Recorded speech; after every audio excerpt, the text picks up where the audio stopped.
sine, sine, triangle, square, saw, square, saw. This is a really great way of testing your ear as a sound designer because these basic shapes are the building blocks for the majority of the sounds we create in synthesis. Those shapes are the sine wave, triangle wave, saw wave, and square wave. If you've been watching my videos, you'll know that most of the time I start with one of those basic shapes, then by the end of the video we have a sound that sounds drastically different. So it's very important for you as a sound designer to know the difference between them and to be able to tell by ear which one is playing. Now let me show you a way you can practice this skill and test your knowledge of the basic shapes using Vital. Okay, so now it's your turn at home. So what we're going to do is you're going to close your eyes. I'm going to play 3 sounds, and it's up to you to decide what those 3 sounds are. Are they a sine wave, triangle, saw wave, or square wave? I'll give you the answer, and then we'll do it again. All right, so close your eyes. 3, 2, 1.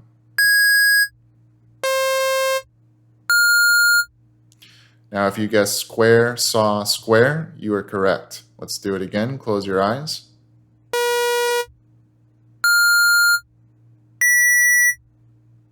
If you guessed saw, square, square, you are right. Close your eyes and let's do it again.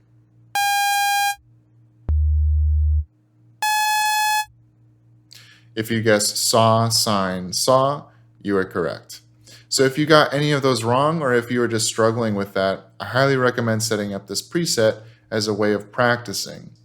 So setting up this practice tool is pretty easy with Vital. All you need to do is initialize a preset, click on Init here, load up the basic shapes under Factory, and then we're just going to remove some of the keyframes that we don't care about, because we only care right now at least about 4 of the basic shapes. So those are sine, triangle, saw, and square. So we can remove any of these that aren't part of our test. So I'm going to right click on this keyframe here and then click remove keyframe.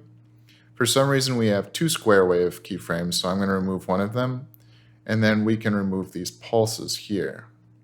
So now I'm left with the 4 keyframes that I care about, but I need to space them evenly so they have an even chance of playing. So make sure you just don't move this all the way to the end, or it's only going to have a 1 in 256 chance of playing. All right, so that should be good. Now I have 4 of the basic shapes that I care about, and now I can use the random modulator to randomly get a value between 1 and 256. So if I drag this over there, every time I play a note, I'm going to get a random value.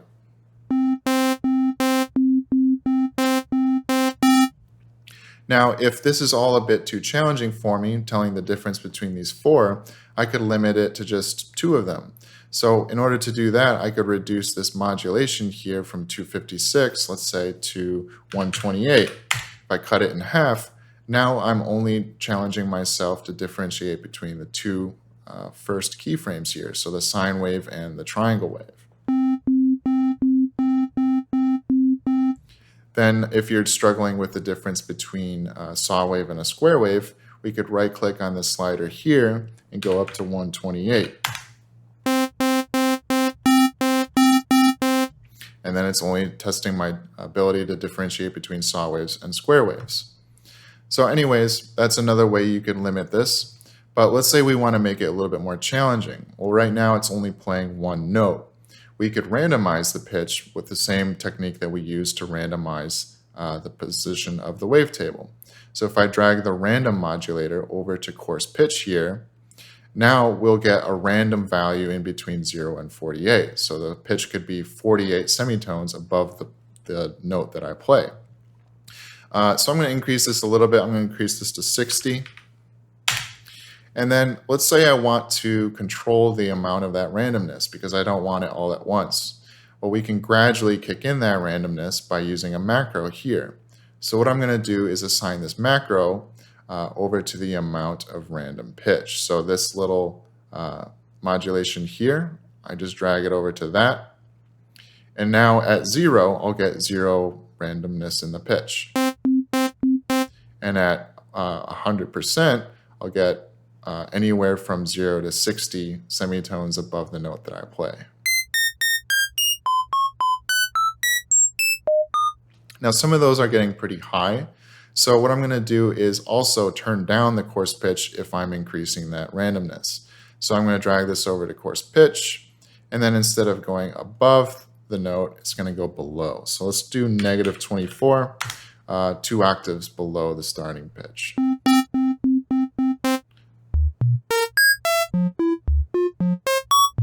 So you could gradually bring this in. Like if it's too hard to tell the difference between the basic shapes at 100%, try something around 25%.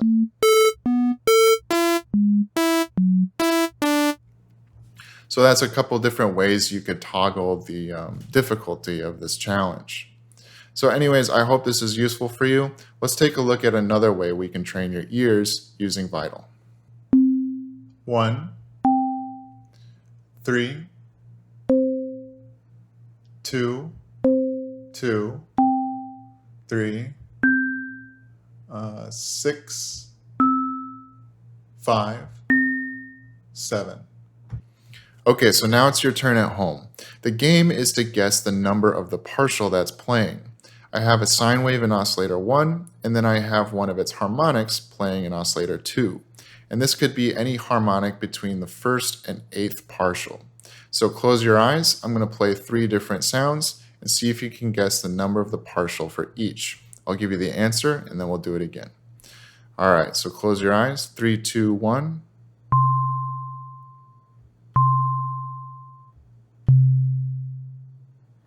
All right, so if you guessed 8, 8, 1, you are correct. Let's do it again. Close your eyes. 3, 2, 1.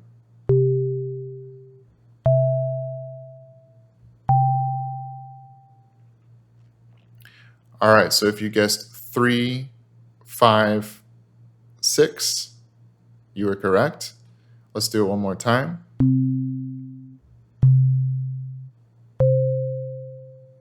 If you guessed 2, 1, 4, you are correct. So if you were struggling with that, or if you got a lot of these wrong, I highly recommend setting up this test. So basically what I did is I set it up so I could control the difficulty here. So I can choose the number of partials that I'm guessing from, anywhere from just 1 partial all the way up until the end of this wavetable here, which is 16 partials. So we were guessing between the first 8, so I had this set to 0.5, but you can make it easier. Try guessing between the first 4 partials. You can also randomize the note here, just like we were doing with the basic shapes test. So to set up this test is also pretty easy. All we need to do is initialize a preset, click on Init here, grab the basic shapes from factory, and then turn down the phase randomization. Then open up oscillator 2, click on Init, and for this one, we're going to choose a harmonic series wavetable, also under factory. Now, what we want to do is we want to snap between these keyframes rather than blending between them. So what we need to do is click this pencil icon where it says waveform blend. I'm going to click none, then click on this X to go back, and now we're snapping between the keyframes. So now that we have that, let's randomly choose a keyframe. And in order to do that, we can use the random modulator here. This is going to give us a different random value every time we play a note. So drag this over to this. And now every time I play a note, I could get a new harmonic.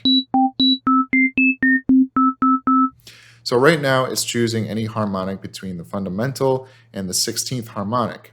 So that's quite a bit. So if I want to make this a little bit easier on myself like I did earlier, I could drag macro 1 over to that modulation amount. So now if I set this to 0.5, I'm only choosing between the first 8 harmonics. If that's too challenging, I could enter the value 0.25, and now I'm choosing between the first 4 harmonics. So I highly recommend taking it slow. Make sure you can tell the difference between the first 4 harmonics before you move on and try to tackle more. We can also make this a bit more challenging by randomizing pitch the same way we did with the basic shapes test. So what we could do is have random modulate the coarse pitch of both oscillators 1 and 2. So what I'm going to do is I'm going to make it bipolar so that it can choose a note above or below the note that I play. And I can do that by holding shift. So I'm going to hold shift and then drag over random to the coarse pitch of oscillator 1, let go. I'm going to hit hold shift again and then drag random over to the coarse pitch of oscillator 2. To make sure you did that right, you can right-click on these modulations. They should both say Make Unipolar as options in this menu because they're bipolar. So now that we've done that, let's control that randomness with a macro. So I'm going to drag over macro 2 to both of those modulation amounts. And now with this at 0, I get the same pitch that I'm playing on the keyboard. If I turn it up, I get random frequencies. So that makes it a lot harder, especially for this one. I'm going to call this rand pitch, and I'm going to call macro 1 partials. So that's all you need to do. I highly recommend doing this exercise to challenge your knowledge of the harmonic series. It's a very useful skill as a sound designer. So anyways, I hope you enjoyed the video. Happy practicing, and thank you for watching.